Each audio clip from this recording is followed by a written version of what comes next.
ನಮಸ್ಕಾರ, ನಾನ್ ಶರ್ಮಿತಾ ಶೆಟ್ಟಿ. ದೆಹಲಿಯ ಶ್ರದ್ಧಾ ಮಾದರಿಯಲ್ಲೇ ಮತ್ತೊಂದು ಭೀಕರವಾದಂತ ಮರ್ಡರ್ ಆಗಿದೆ. ಶ್ರದ್ಧಾ ಕೊಲೆ ಕೇಸೆ ರಾಷ್ಟ್ರವ್ಯಾಪಿ ದೊಡ್ಡ ಮಟ್ಟದಲ್ಲಿ ಚರ್ಚೆಯಾಗಿತ್ತು. ಇದೀಗ ಅಂತದ್ದೇ ಒಂದು ಭೀಕರ ಮರ್ಡರ್ ನಡೆದಿರೋದು ಜಾರ್ಖಂಡ್ ನಲ್ಲಿ. ಘಟನೆ ಏನಾಗಿದೆ ಅಂದ್ರೆ, ಜಾರ್ಖಂಡ್ ನಲ್ಲಿ ಪತ್ನಿಯನ್ನ ಕೊಂದು ಹಾಕಿದ್ದಾನೆ ಕಿರಾತಕ ಪತಿ.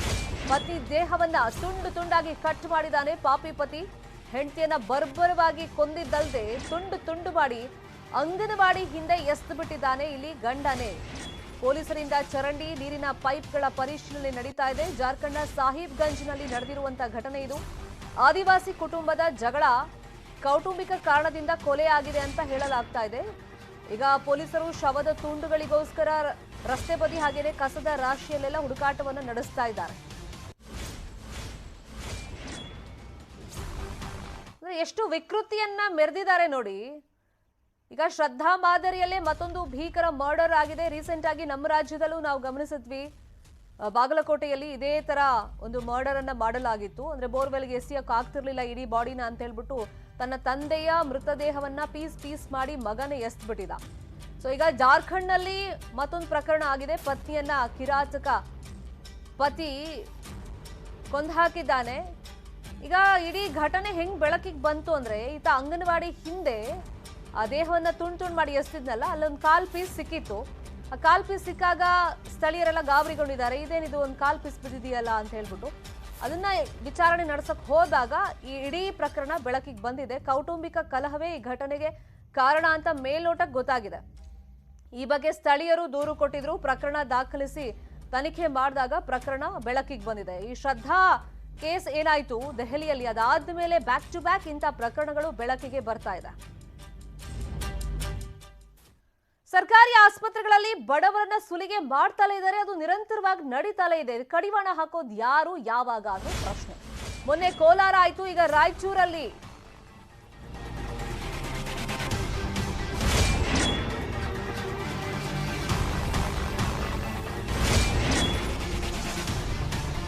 ತುಂಬಾ ಕಡೆ ಸರ್ಕಾರಿ ಆಸ್ಪತ್ರೆಗಳಲ್ಲಿ ಹೆರಿಗೆ ವಾರ್ಡ್ನಲ್ಲಿ ಸುಲಿಗೆ ಮಾಡ್ತಾರೆ ಅನ್ನೋ ಆರೋಪಗಳು ಪದೇ ಪದೇ ಕೇಳಿ ಬರ್ತಲೇ ಇದೆ.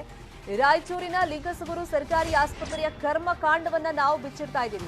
ಹೆರಿಗೆ ಮಾಡಿಸೋಕೆ 10,000 ರೂಪಾಯಿ ಲಂಚವನ್ನ ಕೊಡ್ಬೇಕಂತೆ. ನ್ಯೂಸ್ 18 ರಹಸ್ಯ ಕಾರ್ಯಾಚರಣೆಯಲ್ಲಿ ಈ ಲಂಚಾವತಾರ ಬಯಲಿಗೆ ಬಂದಿದೆ. 10,000ಕ್ಕೆ ಡಿಮ್ಯಾಂಡ್ ಮಾಡಿರೋದು ನರ್ಸ್ ಅಂಜೆಲೆಂಬ.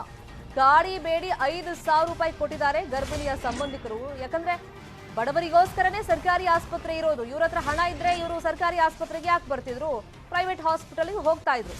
ಆದ್ರೆ ಬಡವರ ಸೇವೆಗಾಗಿ ಇರುವಂತ ಸಾರ್ವಜನಿಕ ಆಸ್ಪತ್ರೆ ಲಿಂಗಸಗೂರಲ್ಲಿ ಏನಾಗ್ತಿದೆ ನೋಡಿ. 10,000ಕ್ಕೆ ಡಿಮ್ಯಾಂಡ್ ಇಟ್ಟಿದ್ದಾರೆ. ಗಾಡಿ ಬೇಡಿ 5,000 ರೂಪಾಯಿ ಕೊಟ್ಟಿದ್ದಾರೆ ಪಾಪ ಗರ್ಭಿಣಿ ಸಂಬಂಧಿಕರು. ಬಡವರ ರಕ್ತವನ್ನ ಸರ್ಕಾರಿ ಆಸ್ಪತ್ರೆಗಳು ಹೀರ್ತಾ ಇದೆ. ಫೋನ್ ಹಚ್ಚಿದ್ರಿ ಈಗ 5,000 ಕೊಡಕ್ಕೆ. ಯಾರು ಅವರು ಶಿವಬಸಪ್ಪರ ಹುಡುಗ ಇದ್ದಾನೆ, 5,000.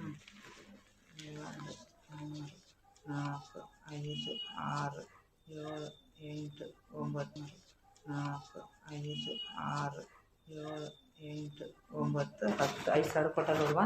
ಹಾಂ ಹಾಂ ಸರಿ. ಕೊಟ್ಟಲ್ವಾ? ಹಾಂ ಫೋನ್ ಹಚ್ಚಿದ್ರಿ ಈಗ 5,000 ಕೊಡಕ್ಕೆ. ಯಾರು ಅವರು ಶಿವಬಸಪ್ಪರ ಹುಡುಗ ಇದ್ದಾನೆ, ಕೊಟ್ಬಿಡ್ತೀನಿ. 5,000. 4 5 6 7 8 9. ಇದೇ ವಿಚಾರವಾಗಿ ಮತ್ತಷ್ಟು ಮಾಹಿತಿಯನ್ನು ಕೊಡೋದಕ್ಕೆ ನೇರ ಸಂಪರ್ಕದಲ್ಲಿ ಜಾಯ್ನ್ ಆಗಿದ್ದಾರೆ ನಮ್ಮ ರಿಪೋರ್ಟರ್ ವಿಶ್ವನಾಥ್ ಹುಗಾರ್. ವಿಶ್ವನಾಥ್ ಹುಗಾರ್, ಬಹುತೇಕ ಸರ್ಕಾರಿ ಆಸ್ಪತ್ರೆಗಳಲ್ಲಿ ಹೆರಿಗೆ ವಾರ್ಡ್ನಲ್ಲಿ ಎಸ್ಪೆಷಲಿ ಇದೇ ತರ ಲಂಚಕ್ಕೆ ಬೇಡಿಕೆ ಇಟ್ಟಿರುವಂತಹ ಪ್ರಕರಣಗಳನ್ನು ನಾವು ಗಮನಿಸ್ತಾ ಇದ್ದೀವಿ. ಲಿಂಗಸಗೂರು ಆಸ್ಪತ್ರೆಯಲ್ಲಿ ಏನಾಗ್ತಿದೆ, ಬಹುಶಃ ಇವರು ಒಬ್ಬರೇ ಅಲ್ಲ, ತುಂಬಾ ಜನ ನರ್ಸ್ಗಳು ಈ ತರ ಡಿಮ್ಯಾಂಡ್ ಮಾಡಿರೋ ಬಗ್ಗೆ ಕಂಪ್ಲೇಂಟ್ಸ್ ಬಂದಿದೆಯಾ? ಶರ್ಮಿತಾ, ಖಂಡಿತವಾಗಿಯೂ ಕೂಡ ರಾಜ್ಯದಲ್ಲಿ ಇರ್ತಕ್ಕಂತ ಸರ್ಕಾರಿ ಆಸ್ಪತ್ರೆಗಳೇನಿದಾವೆ ಇವತ್ತು ಅವರು ಅಲ್ಲಿರ್ತಕ್ಕಂಥ ನರ್ಸ್ಗಳಾಗಿರ್ಬೋದು, ವೈದ್ಯರಾಗಿರ್ಬೋದು, ಇವತ್ತು ಬಡ ಜನರ ಸೇವೆಯನ್ನ ಮಾಡೋದಕ್ಕೆ ನಿಯೋಜನೆಗೊಂಡಿರ್ತಕ್ಕಂಥ ಅಧಿಕಾರಿಗಳಾಗಿರ್ತಾರೆ. ಆದ್ರೆ ದುರಂತ ಏನಪ್ಪಾ ಅಂತ ಹೇಳಿದ್ರೆ, ರಾಜ್ಯದ್ದು ಬಡ ಜನರಿಗೆ ಉಚಿತವಾದ ಚಿಕಿತ್ಸೆ ನೀಡಬೇಕು ಅಂತ ಹೇಳ್ಬಿಟ್ಟು ರಾಜ್ಯ ಮತ್ತು ಕೇಂದ್ರ ಸರ್ಕಾರಗಳು ಹಲವಾರು ಕೋಟ್ಯಾಂತರ ರೂಪಾಯಿ, ನೂರಾರು ಸಾವಿರಾರು ಕೋಟಿ ರೂಪಾಯಿ ವ್ಯಯಿಸಿ ಇವತ್ತು ಆಸ್ಪತ್ರೆಗಳನ್ನ ನಿರ್ಮಾಣ ಮಾಡಿದ್ರೆ, ಇಲ್ಲಿರ್ತಕ್ಕಂತಹ ಅಧಿಕಾರಿಗಳು ಮತ್ತು ನರ್ಸ್ಗಳು ಯಾವ ರೀತಿಯಾಗಿ ಬಡ ಜನರನ್ನ ಶೋಷಣೆ ಮಾಡ್ತಾ ಇದ್ದಾರೆ ಅಂತಕ್ಕಂತಹ ಒಂದು ಜ್ವಲಂತ ನಿದರ್ಶನ ಈ ರಾಯಚೂರು ಜಿಲ್ಲೆಯ ಲಿಂಗಸೂರು ಆಸ್ಪತ್ರೆಯಲ್ಲಿ ನಡೆದಿರ್ತಕ್ಕಂಥದ್ದು. ಶರ್ಮಿತಾ, ಇಲ್ಲಿರ್ತಕ್ಕಂಥ ಅಂಜಲಮ್ಮ ಅನ್ನುವಂತಹ ನರ್ಸ್ ಏನಿದ್ದಾರೆ, ಇವರು ಈ ಒಂದು ಆಸ್ಪತ್ರೆಯಲ್ಲಿ ಹೆರಿಗೆ ಮಾಡಿಸ್ಕೊಳ್ಬೇಕು ಅಂತ ಬರ್ತಕ್ಕಂತ ಬಡ ಜನರ ಬಳಿ ಒಂದು ಹೆರಿಗೆಗೆ ಸರಿಸುಮಾರು ಏನಿಲ್ಲ ಅಂತ ಹೇಳಿದ್ರು 10,000 ರೂಪಾಯಿ ಕೊಟ್ರೆ ಮಾತ್ರ ಹೆರಿಗೆ ಮಾಡ್ತೀನಿ ಅಂತಕ್ಕಂತ ಒಂದು ಮಾತನ್ನ ಹೇಳಿ ಅವರಿಂದ ಲಂಚವನ್ನ ಪಡಿತಕ್ಕಂತ ಕೆಲಸವನ್ನ ನಿರಂತರವಾಗಿ ಮಾಡ್ಕೊಂಡು ಬರ್ತಾ ಇದ್ದಾಳೆ ಶರ್ಮಿತಾ. ಹಾಗಾಗಿ ಇವತ್ತು ನ್ಯೂಸ್ 18ನ ರಹಸ್ಯ ಕಾರ್ಯಾಚರಣೆಯಲ್ಲಿ ಇವತ್ತು ಆ ಅಂಜಲಮ್ಮ ಅನ್ನುವಂತಹ ನರ್ಸ್ ಏನು ಹೆರಿಗೆ ಮಾಡಿಸ್ತಕ್ಕಂತ ನರ್ಸ್ 5,000 ರೂಪಾಯಿಗಳಿಗೆ ಇವತ್ತು ಮಾಜಿ ಒಬ್ಬ ವೈದ್ಯಾಧಿಕಾರಿಯ ರೆಕಮೆಂಡ್ ತಗೊಂಬಂದ ಕಾರಣಕ್ಕೋಸ್ಕರವಾಗಿ 10,000 ರೂಪಾಯಿ ಇದ್ದದನ್ನ 5,000 ರೂಪಾಯಿಗೆ ಇಳಿಸ್ಬಿಟ್ಟು ಆ 5,000 ರೂಪಾಯಿ ಲಂಚವನ್ನ ಪಡಿತಿರ್ತಕ್ಕಂತಹ ಒಂದು ಎಕ್ಸ್ಕ್ಲೂಸಿವ್ ದೃಶ್ಯಗಳು ನೀವು ನೋಡ್ತಾ ಇರಬಹುದು ಶರ್ಮಿತಾ. ಅಲ್ಲಿ ಯಾವ ರೀತಿಯಾಗಿ ಬಡ ಜನರ ಶೋಷಣೆ ಮಾಡ್ತಾ ಇದ್ದಾಳೆ ಅಂತ ಹೇಳ್ಬಿಟ್ಟು ಕ್ಯಾಪ್ಚರ್ ಆಗಿದೆ. ಇದನ್ನ ಸಂಬಂಧಪಟ್ಟವರಿಗೆ ತಲುಪಿಸೋ ಕೆಲಸ ನೋಡಿ ನಿಮ್ಮ ಸಿಬ್ಬಂದಿ ಹೀಗೆ ಮಾಡ್ತಿದ್ದಾರೆ ಅಂತ ಅವ್ರ ಗಮನಕ್ಕೆ ತಂದ ಮೇಲೆ ಅವ್ರೇನಾದ್ರು ಆಕ್ಷನ್ ತಗೊಂಡಿದಾರಾ ಅಥವಾ ತಗೊಳ್ತೀವಿ ಅಂತ ಹೇಳಿದಾರಾ? ಖಂಡಿತವಾಗಿಯೂ ಕೂಡ ಈಗ ನಮ್ಮ ನ್ಯೂಸ್ 18ನಲ್ಲಿ ಈಗ ವರದಿ ಪ್ರಸಾರ ಆಗ್ತಾ ಇದೆ. ಈಗಾಗಲೇ 5 ನಂಬರ್ಗಳನ್ನು ನಾನು ಕೂಡ ಕೊಟ್ಟಿದ್ದೀನಿ. ಅವ್ರು ಸಂಪರ್ಕ ಮಾಡತಕ್ಕಂತ ಕೆಲಸ ಕೂಡ ನಡೀತಾ ಇದೆ ಶರ್ಮಿತಾ. ಇದರ ಜೊತೆಗೆ ಮತ್ತೊಂದು ಅಧಿಕಾರಿಗಳು ಈ ಅಮ್ಮನ ಮೇಲೆ ಅಂದ್ರೆ ಈ ನರ್ಸಮ್ಮನ ಮೇಲೆ ಯಾವ ರೀತಿಯಾದ ಆಕ್ಷನ್ ತಗೊಳ್ತಾರೆ ಅನ್ನೋದನ್ನ ಮತ್ತೆ ಕಾದು ನೋಡ್ಬೇಕಾದ್ರೆ ಈ ನರ್ಸಮ್ಮಂದು ಒಂದು ಇತಿಹಾಸವನ್ನ ನೋಡೋದಾದ್ರೆ ಅಂಜಲಮ್ಮ ಅನ್ನುವಂತಹ ನರ್ಸು ಈ ಒಂದು ಚರ್ಚ್ಗಳಲ್ಲಿ ಈ ರೀತಿಯಾಗಿ ಬಡವರ ಒಂದು ಹಣವನ್ನು ಸುಲಿಗೆ ಮಾಡಿ ಚರ್ಚ್ ನಲ್ಲಿ ಇರ್ತಕ್ಕಂತಹ ಒಂದು ಪ್ರತಿಮೆಗೆ ಬೆಳ್ಳಿ ಕಿರೀಟವನ್ನ ಮಾಡಿಸ್ತಕ್ಕಂಥದ್ದು, ಅಲ್ಲಿರ್ತಕ್ಕಂಥವ್ರಿಗೆ ಆ ಅನ್ನ ಪ್ರಸಾದವನ್ನ ಮಾಡಿಸ್ತಕ್ಕಂಥ ಕಾರ್ಯ ಮಾಡ್ತಾಳೆ. ಬಡವರ ಕಷ್ಟಗಳಲ್ಲಿ ಇವತ್ತು ದೇವರನ್ನ ಕಾಣಬೇಕು, ಅದನ್ನ ಬಿಟ್ಟು ಈ ರೀತಿಯಾಗಿ ಬಡವರಿಂದ ಹಣ ವಸೂಲಿ ಮಾಡಿ ದೇವರಿಗೆ ಬೆಳ್ಳಿ ಪ್ರತಿಮೆಗಳನ್ನ, ಬೆಳ್ಳಿ ಕಿರೀಟಗಳನ್ನ, ವಜ್ರದ ಕಿರೀಟಗಳನ್ನ ಮಾಡಿಸಿದ ಪ್ರಯೋಜನ ಏನು ಅಂತಕ್ಕಂಥ ಒಂದು ಸಾಮಾನ್ಯ ಒಂದು ಪ್ರಜ್ಞೆ ಆ ಒಂದು ನರ್ಸ್ಗೆ ಇರಬೇಕು. ಹೀಗಾಗಿ ಈ ನರ್ಸ್ ವಿರುದ್ಧ ಸೂಕ್ತವಾದಂತಹ ಕಾನೂನು ಕ್ರಮಗಳನ್ನಾಗಿರ್ಲಿ ಮತ್ತು ಜೊತೆಗೆ ಇವರ ವಿರುದ್ಧ ಆರೋಗ್ಯ ಇಲಾಖೆಯ ಮುಖ್ಯ ವೈದ್ಯಾಧಿಕಾರಿಗಳು ಯಾವ ರೀತಿಯಾದ ಕ್ರಮಗಳನ್ನ ಕೈಗೊಳ್ತಾರೆ ಅನ್ನೋದನ್ನ ಕಾದು ನೋಡ್ಬೇಕಾಗಿದೆ ಶರ್ಮಿತಾ. ಥ್ಯಾಂಕ್ ಯು ವಿಶ್ವನಾಥ್ ಹೋಗಾರ್ ತಮ್ಮೆಲ್ಲ ಇನ್ಫಾರ್ಮೇಶನ್ಗೆ. 4, 5, 6, 7, 8, 9, 10. ಸರ್ಕಾರಿ ಆಸ್ಪತ್ರೆಗಳು ಅಂದ್ರೆ ಬಡವರ ಪಾಲಿಗೆ ಸಂಜೀವನಿಯಾಗಿ ಕೆಲಸ ಮಾಡ್ಬೇಕು ಅಲ್ಲಿರೋರು. ಯಾಕಂದ್ರೆ ಸರ್ಕಾರಿ ದುಡ್ಡು ಅವ್ರಿಗೆ ಬರುತ್ತೆ, ಸಂಬಳ ಬರುತ್ತೆ. ಆದ್ರೆ ಆ ಸಂಬಳದ ಜೊತೆಗೆ ಗಿಂಬಳಾನು ಇರ್ಲಿ ಅಂತ ಹೇಳ್ಬಿಟ್ಟು ನರ್ಸ್ಗಳು, ಕೆಲವೊಂದಿಷ್ಟು ಡಾಕ್ಟರ್ಸ್ಗಳು ಎಸ್ಪೆಷಲಿ ಹೆರಿಗೆ ವಾರ್ಡ್ಗಳನ್ನ ಹಿಂಗ್ ಟಾರ್ಗೆಟ್ ಮಾಡ್ಕೊಂಡಿರ್ತಾರೆ. ಮಗು ತೋರಿಸ್ಬೇಕಂದ್ರೆ ದುಡ್ಡು, ಹೆರಿಗೆ ಮಾಡಿಸ್ಬೇಕು ಅಂದ್ರೂ ದುಡ್ಡು. ಈಗ 10,000 ಡಿಮ್ಯಾಂಡ್ ಮಾಡಿದ್ದಾರೆ ಅಂಜಲಮ್ಮ ಅವರು. ನ್ಯೂಸ್ 18 ರಹಸ್ಯ ಕಾರ್ಯಾಚರಣೆಯಲ್ಲಿ ಬಯಲಿಗೆ ಬಂದಿದೆ. 5,000 ಕೊಟ್ಟಲ್ವಾ?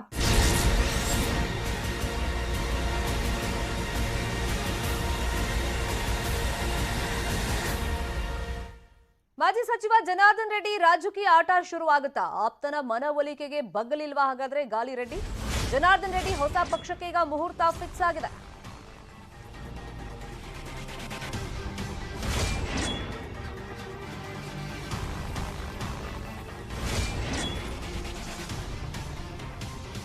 ಬಹಳಷ್ಟು ಕುತೂಹಲ ಇತ್ತು. ಜನಾರ್ದನ್ ರೆಡ್ಡಿ ಅವರು ಮತ್ತೆ ಬಿಜೆಪಿಯಿಂದಲೇ ಕಂಟೆಸ್ಟ್ ಮಾಡ್ತಾರಾ ಅಥವಾ ಬೇರೆ ಪಕ್ಷವನ್ನ ಘೋಷಣೆ ಮಾಡ್ತಾರಾ, ಹೊಸ ಪಕ್ಷವನ್ನ ಕಟ್ತಾರಾ ಅಂತ ಹೇಳಿ ಈಗ ಅದಕ್ಕೊಂದು ಕ್ಲಾರಿಟಿ ಸಿಗ್ತಾ ಇದೆ. ಇದೇ 25ನೇ ತಾರೀಕು ಹೊಸ ಪಕ್ಷ ಘೋಷಣೆಯನ್ನ ಮಾಡ್ತಾರೆ ಅಂತ ಇನ್ಫಾರ್ಮೇಶನ್ ಸಿಕ್ಕಿದೆ.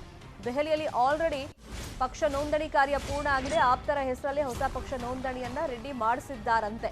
ಈಗ ನಾಳೆ ಸಿದ್ಧಗಂಗಾ ಮಠ, ಸಿದ್ದಾರೂಢ ಮಠಕ್ಕೆಲ್ಲ ಭೇಟಿ ಕೊಡ್ತಾರೆ. 20ನೇ ತಾರೀಕು ಪುಟ್ಟರಾಜ್ ಗವಾಯಿಗಳ ಗದ್ದುಗೆ ದರ್ಶನವನ್ನ ಪಡಿತಾರೆ. 22ನೇ ತಾರೀಕು ಗಂಗಾವತಿಯಲ್ಲಿ ಮುಖಂಡರ ಜೊತೆ ಭೇಟಿ ಮಾಡಿ ಒಂದು ಸಭೆಯನ್ನು ನಡೆಸ್ತಾರೆ. ಅದಾದ್ಮೇಲೆ 25ನೇ ತಾರೀಕು ತಮ್ಮ ಹೊಸ ಪಕ್ಷವನ್ನ ಘೋಷಣೆ ಮಾಡ್ತಾರೆ. ಅದು ಬೆಂಗಳೂರಲ್ಲೇ ಘೋಷಣೆ ಮಾಡ್ತಾರೆ ಅಂತ ಮಾಹಿತಿ ಲಭ್ಯವಾಗಿರೋದು.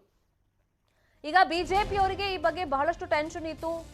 ನಡ್ಡಾ ಅವರು ಕೂಡ ಶ್ರೀರಾಮುಲು ಅವರಿಗೆ ಈ ಬಗ್ಗೆ ಜವಾಬ್ದಾರಿಯನ್ನ ಕೊಟ್ಟಿದ್ರು. ಯಾಕಂದ್ರೆ ರೆಡ್ಡಿ ಅವರ ನಡೆ ಬಗ್ಗೆನೇ ಒಂಥರ ಬಿಸಿ ತುಪ್ಪವಾಗಿ ಪರಿಣಮಿಸುತ್ತಿದ್ದು ಬಿಜೆಪಿಗೆ. ಯಾಕಂದ್ರೆ ಬಿಜೆಪಿಗೆ ಮತ್ತೆ ಕರ್ಕೊಳ್ಳೋಕ್ಕೂ ಆಗ್ತಾ ಇರಲಿಲ್ಲ, ಜೊತೆಗೆ ಟಿಕೆಟ್ ಕೊಡೋದಕ್ಕೂ ಕೂಡ ಹಿಂದೆ ಮುಂದೆ ನೋಡ್ತಾ ಇದ್ರು. ಸೊ ಹಾಗಾಗಿ ಶ್ರೀರಾಮುಲು ಮುಖೇನ ಮನವೊಲಿಕೆಯ ಪ್ರಯತ್ನಗಳೆಲ್ಲ ನಡೆಯಿತು. ಆದ್ರೆ ಅದ್ಯಾವುದಕ್ಕೂ ಕೂಡ ಜನಾರ್ದನ್ ರೆಡ್ಡಿ ಅವರು ಸೊಪ್ಪು ಹಾಕಿಲ್ಲ ಅಂತ ಅನ್ಸುತ್ತೆ. ಯಾಕಂದ್ರೆ ಅವ್ರ ಪತ್ನಿ ಮೊನ್ನೆ ಹೇಳ್ತಾ ಇದ್ದ ಪ್ರಕಾರ 14 ವರ್ಷಗಳ ವನವಾಸವನ್ನ ಅವರು ಅನುಭವಿಸಿದ್ದಾರೆ. ಈಗ ರಾಜಕೀಯ ಮರುಪ್ರವೇಶ ಅನಿವಾರ್ಯ, ಜನರ ಸೇವೆಯನ್ನ ಮಾಡಬೇಕು, ಜನ ಕೂಡ ನಮ್ಮ ಮೇಲೆ ನಂಬಿಕೆ ಇಟ್ಟಿದ್ದಾರೆ. ಸೊ ಹಾಗಾಗಿ ಈಗ ರಾಜಕೀಯ ಅವ್ರು ಮಾಡಲೇಬೇಕಾಗತ್ತೆ. ಬಟ್ ಬಿಜೆಪಿಯಿಂದ ಮಾಡ್ತಾರಾ ಅಥವಾ ಹೊಸ ಪಕ್ಷದಿಂದ ಮಾಡ್ತಾರಾ ಅದನ್ನ ಅವರೇ ಬಂದು ಹೇಳ್ತಾರೆ ಅಂತ ಹೇಳಿದ್ರು. ಅದಕ್ಕೆ ಪೂರಕ ಅನ್ನುವಂತೆ ದೆಹಲಿಯಲ್ಲಿ ಅವರು ಬೀಡು ಬಿಟ್ಟಿದ್ರು. ಒಂದಿಷ್ಟು ಬೆಳವಣಿಗೆಗಳು ನಡೀತಾ ಇತ್ತು. ಸೊ ಅಲ್ಲಿ ಬಿಜೆಪಿ ಹೈಕಮಾಂಡ್ ಮಟ್ಟದ ನಾಯಕರ ಭೇಟಿಗೆ ಪ್ರಯತ್ನಗಳು ಆಗ್ತಿತ್ತು ಅಂತ ಇನ್ಫಾರ್ಮೇಶನ್ ಇತ್ತು. ಅದ್ರ ಜೊತೆಯಲ್ಲಿ ಹೊಸ ಪಕ್ಷ ನೋಂದಣಿ ಕಾರ್ಯವನ್ನ ಮಾಡಕ್ ಹೋಗಿದಾರ, ಇಂಥದೆಲ್ಲ ಚರ್ಚೆಗಳು ಆಗ್ತಾ ಇತ್ತು. ಆದ್ರೆ ಅಲ್ಟಿಮೇಟ್ಲಿ ಆಪ್ತರ ಹೆಸರಲ್ಲಿ ಹೊಸ ಪಕ್ಷ ನೋಂದಣಿಯನ್ನ ದೆಹಲಿಯಲ್ಲಿ ಮಾಡಿಸಿದ್ದಾರೆ ಜನಾರ್ದನ್ ರೆಡ್ಡಿ ಅವರು. 25ನೇ ತಾರೀಕು ಈ ಬಗ್ಗೆ ಘೋಷಣೆ ಮಾಡ್ತಾರೆ ಅಂತ ಮಾಹಿತಿಗಳು ಸಿಕ್ಕಿದೆ. 2023 ವಿಧಾನಸಭೆ ಚುನಾವಣೆಗೆ ಭರ್ಜರಿ ಸಿದ್ಧತೆಗಳು ನಡೀತಾ ಇದೆ. ಕಾರ್ಯಕರ್ತರನ್ನ ಆಕ್ಟಿವ್ ಮಾಡುವುದಕ್ಕೆ ಬಿಜೆಪಿ ಪ್ಲಾನ್ ಅನ್ನ ಮಾಡಿಕೊಂಡಿದೆ.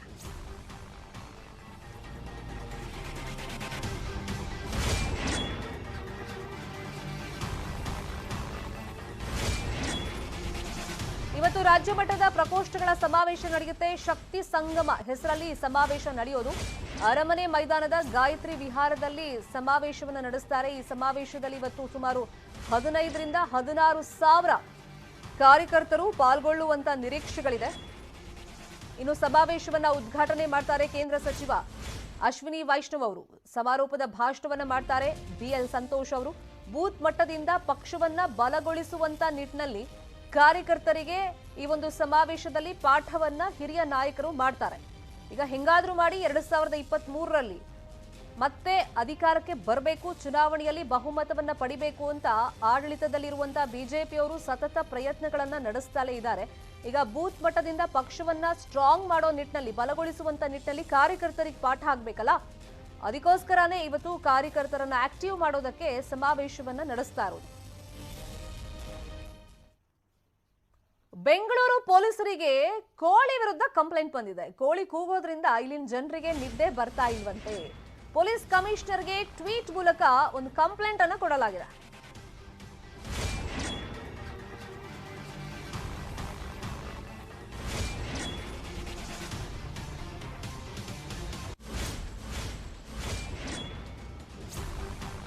ವಿಚಿತ್ರ ಘಟನೆ ಇದು. JP ನಗರದ 8ನೇ ಹಂತದ ನಿವಾಸಿಗಳು ದೂರನ್ನ ಕೊಟ್ಟಿರೋದು. ಅಲ್ಲಿ ಒಂದು ಮನೆಯಲ್ಲಿ ಕೋಳಿ ಮತ್ತೆ ಬಾತುಕೋಳಿ ಎಲ್ಲ ಸಾಕ್ತಾ ಇದ್ದಾರೆ. ಹಗಲು ರಾತ್ರಿ ಕೋಳಿ ಕೂಗ್ತಾ ಇರೋದ್ರಿಂದ ನಿವಾಸಿಗಳಿಗೆ ಸಮಸ್ಯೆ ಆಗ್ತಾ ಇದೆ. ಇದರಿಂದ 2 ತಿಂಗಳ ಮಗು ಕೂಡ ಬೆಚ್ಚಿ ಬೀಳ್ತಾ ಇದೆಯಂತೆ. ಮಗು ಮಲ್ಗೋಕೆ ಸಾಧ್ಯವಾಗ್ತಾ ಇಲ್ಲ ಅಂತ ಹೇಳ್ಬಿಟ್ಟು ದೂರಿನಲ್ಲಿ ಉಲ್ಲೇಖವನ್ನ ಮಾಡಿದ್ದಾರೆ. ಈ ಬಗ್ಗೆ ಸೂಕ್ತ ಕ್ರಮ ಕೈಗೊಳ್ಳಿ ಅಂತಾನೂ ಕೂಡ ದೂರಿನಲ್ಲಿ ಮನವಿಯನ್ನ ಮಾಡಿಕೊಂಡಿದ್ದಾರೆ. ಪೊಲೀಸ್ ಕಮಿಷನರ್ಗೆ ಟ್ವೀಟ್ ಮೂಲಕ ಈ ಕಂಪ್ಲೇಂಟ್ ಅನ್ನ ನೀಡಲಾಗಿದೆ. JP ನಗರದ 8ನೇ ಹಂತದ ನಿವಾಸಿಗಳು ಆ ಟ್ವೀಟ್ ಅನ್ನ ಗಮನಿಸ್ತಾ ಇದ್ದೀವಿ. ಈಗ ಕೋಳಿ ವಿರುದ್ಧ ಒಂದು ಕಂಪ್ಲೇಂಟ್ ಬಂದಿದೆ. ಅಂದ್ರೆ ಒಂದು ಮನೇಲಿ ಬಾತುಕೋಳಿ ಎಲ್ಲ ಸಾಕ್ತಾ ಇದ್ದಾರೆ. ಹಗಲು ರಾತ್ರಿ ಅಂದ್ರೆ ಆ ಕೋಳಿ ಎಲ್ಲ ಕೂಗ್ತಾ ಇರುತ್ತೆ. ಅದರಿಂದಾಗಿ ಸರಿಯಾಗಿ ನಿದ್ದೆ ಬರ್ತಾ ಇಲ್ಲ. ಹೇಳಿ ಕೇಳಿ 2 ತಿಂಗಳ ಮಗು ಕೂಡ ಕೋಳಿ ಕೂಗ್ದಾಗ ಅದಕ್ಕೆ ಬೆಚ್ಚಿ ಬೀಳ್ತಾ ಇದೆ ಸೌಂಡ್ಗೆ ಅಂತ.